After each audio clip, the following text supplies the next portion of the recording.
France, Episode 6. These are the 5 areas we've looked at previously. Circled in green, the area we want to look at this time. This green area shown here is generally known as the Loire Valley. We'll be based mainly in Tours. This is the plan. We take a tour to see Orléans and also see as much as we can on the way back. Then we want to see Bourges, see if it's changed much since 1962. We want to see Angers and Saumur on the way back.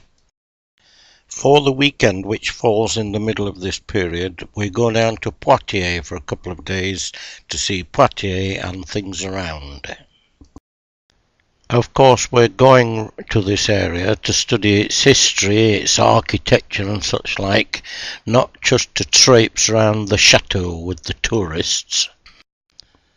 Famous last words. Can I just say that this trip got off to a very bad start. Whilst trying to show Lois here how to play football, she tripped me up and I got a badly injured knee. By the time I left for France, walking was still difficult and slow.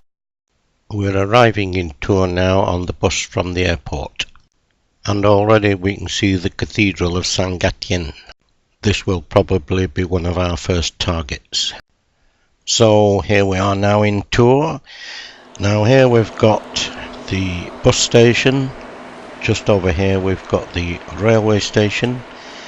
Just over there we've got the hotel, and just over here McDonald's. What more could you want?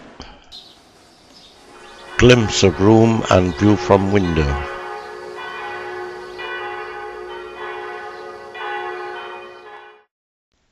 Just across the square from the railway station is the Vinci Centre, so we'll set off down there towards the cathedral. Leonardo da Vinci had connections in this area, and we may meet him later. Round here they call him Leonard da Vinci. That square back there between the railway station and the Vinci Centre has an underground car park run by Vinci Car Parks. Vinci Car Parks, which I suspect started there, seem to run all the car parks around here, and they've already had one go at me. Anyway, just to our right there is the Bishop's Palace and Gardens, which we'll have a look at later, and here is the cathedral. Construction of this cathedral began in the early 13th century at the east end. Construction finished with this, the flamboyant or late Gothic west end, in the mid-16th century. The nave and transept are in Middle or High Gothic. Charlemagne the Great had unified by force of arms Western Europe to the extent of re-establishing the Roman Empire, i.e. he had himself crowned emperor in Rome. However, when he died in 808, his lands were divided amongst his sons. The western third of his lands, incorporating most of modern France, fell prey to the ambitions of local dukes and other ambitious warlords. So, in this area, we have the dukedoms of Orléans around Orléans, Touraine around Tours, and Anjou around Angers. And this, the eastern end where the building started, is in early Gothic. So we came up from the railway station, past the Vinci Centre to the cathedral, and we're now going a little further north towards the River Loire. So we're now on this bouncy footbridge, another first for Tours.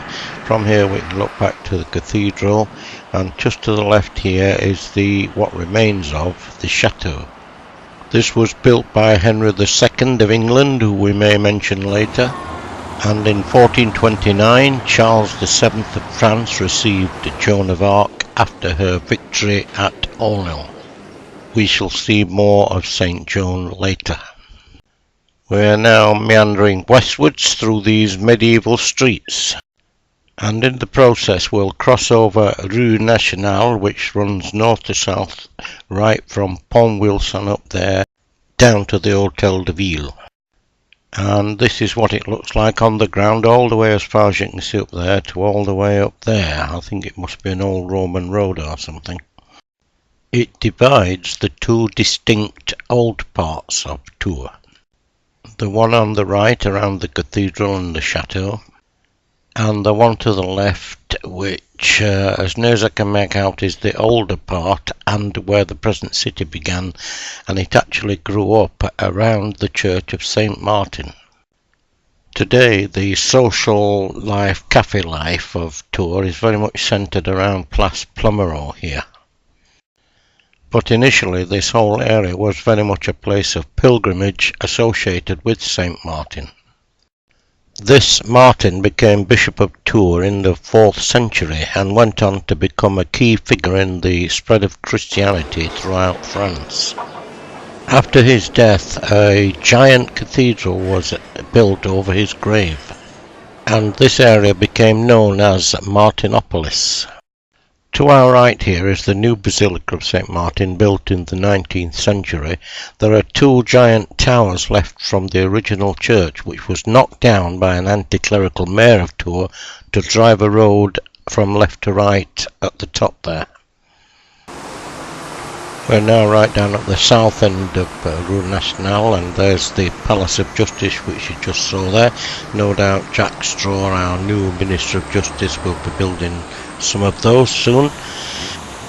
And just next to it, the Hôtel de Ville. And that brings us back to the railway station. So while you have a look at that, I will explain that I've decided that tomorrow my knee won't stand up to a full day's walking. So I've decided to, yes, go on a chateau trip on a bus which leaves from the station.